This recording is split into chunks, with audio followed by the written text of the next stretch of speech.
खुलुमबाय लोगोफोर, नोंथांमोनखौ एनबि ब्रह्म चेनेलाव आरो फिन खेबसेबाव बयखौबो बरायनाय बावहरग्रोनाय जाबाय।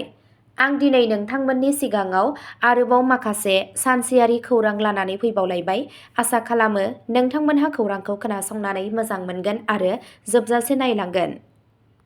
दिनैनि गिबि खौराङावनो दङ मुम्बाइ मेट्र'नि खुन्थियाया खारबाय थानाय अट'आव गोग्लैनायनि जाहोनाव सासे सुबुंनि जिउ खहा आरो साथाम जोखोम। मुम्बाइनि मुलुन्दआव सनिबारनि सानजौफु समाव मोनसे दुखुनांथाव जाब्रबथाय जायो जेब्ला बानायबाय थानाय मेट्र' खुन्थियानि मोनसे बाहागोआ हरखाबै गोग्लैयो। खारबाय थानाय अट' रिक्सायाव सिमेन्टनि गिलिर स्लेब गोग्लैनायाव सासे सुबुंनि जिउ खहा जायो आरो साथाम सुबुंफोरा जोखोम जायो। बे जाथाया सानजौफुनि 12:20 रिंगासो समाव जनसन एन्ड जनसन फेक्टरिनि बायजोआव मुलुन्ड वेस्टनि मुखुब एलबिएस र'डआव जायो। बे जाब्रबथायाव खाथिनि गंसे गारियाबो खावसे खहा जायो। जाब्रबथायाव जिउ खोमानाय सुबुंफोरा अट'आव थांगासिनो दंमोन। जिउ गोमानाय सुबुंखौ उत्तर प्रदेशनि जौनपुरनि 55 बोसोर बैसोनि रामधन यादव होनना सिनायथिनाय जादों। बियो मुम्बाइआव दावबायारि महरै फैदोंमोन। गुबुन सानै 25 बोसोर बैसोनि बाबलु यादव आरो 30 बोसोर बैसोनि महेन्द्र यादवआ जोखोम जायो। बिसोर गासैबो जौनपुरनि थागिबि आरो नोगोराव दावबायनो थाखाय फैदोंमोन। रैखाथि हान्जाया थाबैनो जाथायथिलियाव सौहैयो। मुम्बाइ अर खोमोरग्रा हान्जा, जायगानि पुलिस, मेट्र' बिबानगिरि, वार्ड मावफारिया आरो 108 एम्बुलेन्स सिबिथायनि मावथिफोरा रैखाथि होनाय हाबाफारि मावफुंदों। गिबि मन्थ्रि मावख'आ थैनाय सुबुंनि नखरनो राङारि हेफाजाब होनायखौबो फोसावदों। नखरनि सोद्रोमाफोरनो 5 लाख रांनि अनसुंथाइ होनाय जागोन। जखम जानाय सुबुंफोरनि फाहामथाय होनायनि गासै खरसाखौबो सोरखारा होगोन। गुबुन मोनसे खौराङाव दङ मानास नेशनेल पार्कआव हाग्रानि मैसोआ फरेस्ट गार्डफोरखौ गाग्लोबो। साथाम जोखोम जानाय, सासे गोब्राब हालोदाव। सनिबार 14 फेब्रुआरि खालि आसामनि मानास माहारियारि हाग्रामानि भुयानपारा रेन्जआव हाग्रानि मैसोनि गाग्लोबनायाव साथाम हाग्रा मावदांसाफोरा जोखोम जायो। सासेया गोब्राबै जोखोम जादों। बे जाथाया कालचार केम्पनि साखाथियाव जादों जेब्ला हाग्रानि मैसोआ गावनि सानफ्रोमबोनि लामाजों खारलांदोंमोन। हरखाबै आरो हिंसाजों पेट्रलिं हान्जाखौ गाग्लोबो। मावख'आरि खौरां मोननाय बादिब्ला फरेस्ट गार्डफोरनि हान्जाया कालचार केम्पनि साखाथियाव गावसोरनि मावनांगौ हाबाखौ मावफुबाय थानाय समावनो गाग्लोबजादों। जोखोम जानाय फरेस्ट गार्डफोरखौ सबिलाल बसुमतारी, धनन्जय ब्रह्म आरो सन्जीब बसुमतारी होननानै सिनायथिनाय जादों।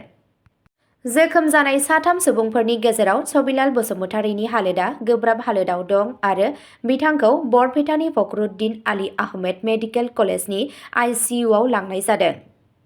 गुबुन मोनसे खौराङाव दङ बेंगलुरुआव घन्टासेयाव 160 किल'मिटार गोख्रैथिजों एसइउभि सालायनायाव सासे लाइमोना गिख्रंथाव जाब्रबथाय। 6 फरायसाफोरजों लोगोसे 7 सुबुंनि जिउ खहा। बेंगलुरुआव मोनसे गोजोननि फुंबिलियाव मोनसे बिखा खामथाव दुखुनांथाव जाथाय जायो जेब्ला हसक'टे तालुकनि कम्बालीपुरा गेटनि साखाथियाव गंसे गोख्रैथिजों खारबाय थानाय एसइउभिआ जाब्रबथायाव गोग्लैयो। 6 फरायसाफोरजों लोगोसे 7 सुबुंफोरा जिउ गोमायो, जायनि गेजेराव 5 गथ'साफोरमोन। बे जाब्रबथाया फुंनि 4:15 रिंगानिफ्राय फुंनि 4:30 रिंगानि गेजेराव दब्बासपेट हसकट सेटेलाइट टाउन रिं र'डआव जायो। पुलिसआ फोरमायनाय बादिब्ला बे एसइउभिआ घन्टासेयाव 150 निफ्राय 160 किल'मिटार गोख्रैथिजों थांगासिनो दंमोन, नाथाय बे लामायाव गोख्रैथिनि सिमाया घन्टासेयाव 100 किल'मिटारल'।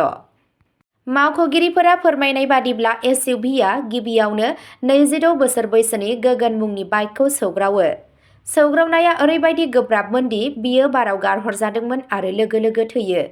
बाइकखौ सौग्रावनायनि उनाव एसइउभिआ उनथिंनिफ्राय खारबाय थानाय ट्राकजों सौग्रावो। जाब्रबथायनि गोहोआ गोबांमोन। ट्राकनि उनथिं थानाय एक्सेलआ बायफ्लेनानै आलादा जायो, जायनि जाहोनाव गिलिर गारिआ सार्भिस र'डआव गोग्लैयो।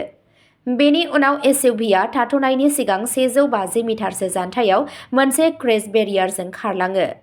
गुबै जाब्रबथायनि 15 मिनिटसोनि उनाव बिरखं गाथोनसिम थांनाय गुबुन मोनसे गारिआ ट्राकनि बायनाय एक्सेल बाहागोजों सौग्रावो, जाय लामायाव गोग्लैनानै दंमोन।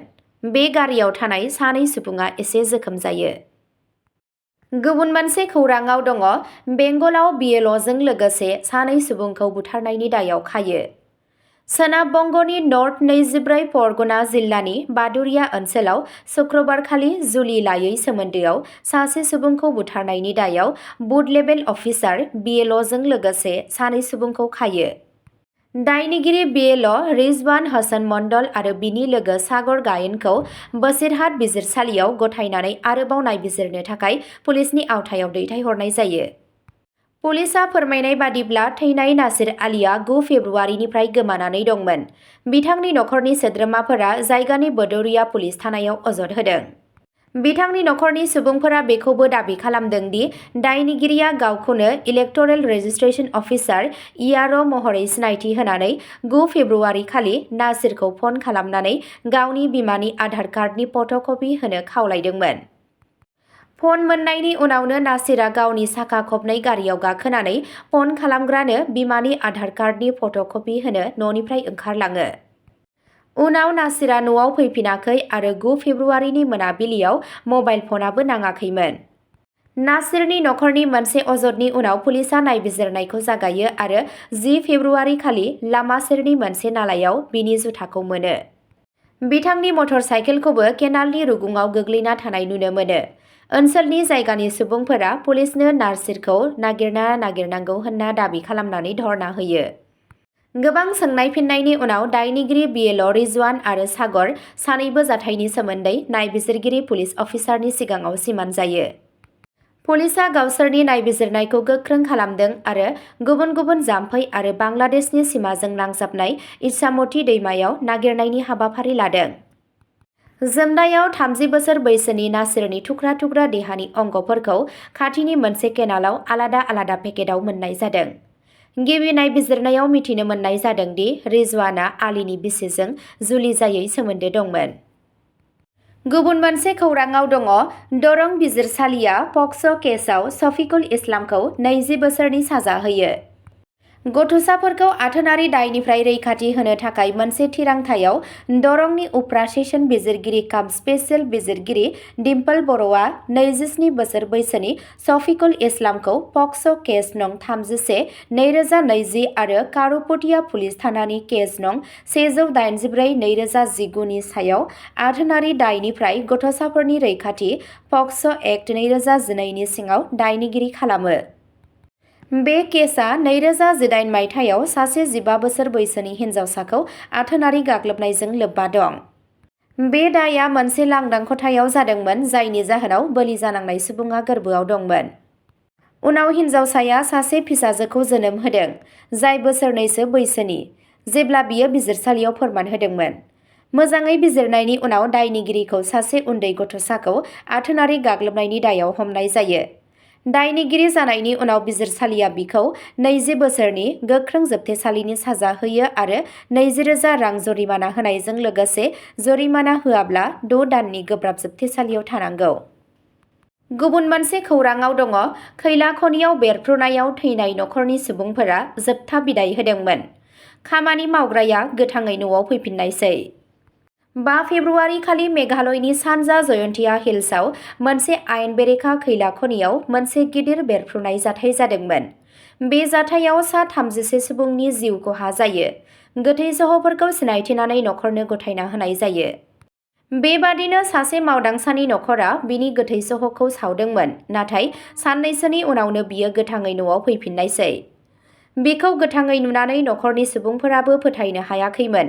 मावख'आरिफोराबो गोमोनानै सानसे सिगां गोथै देहा सावनाय बे सुबुङा सोर बेखौ साननानै गोमोदों। 9 फेब्रुआरि खालि नागिरनाय अपारेशनखौ बन्द खालामनाय जादोंमोन मानोना हानजाया फोथायदोंमोन दि खनि सिङाव थाबथानानै थानाय रावबो गोथां सुबुंफोरखौ नागिरनायनि जेबो खाबु गैया। बे मावदांसाफोरनि गेजेराव श्याम बाबु सिन्हानि नखरा गोथै सहखौ जोबथा बिदाय होदोंमोन। नाथाय गोथै देहा सावनायनि सानथाम उनावनो श्याम बाबुआ न'आव फैफिनदों। दा गोथै सहनि सिनायथिखौ नायबिजिरनायनि खामानियाबो सोलिगासिनो दं। अब्ला दिनैनि खौराङा बेखिनियावनो जोबबाय। एसेनोसै, गोजोन्थों।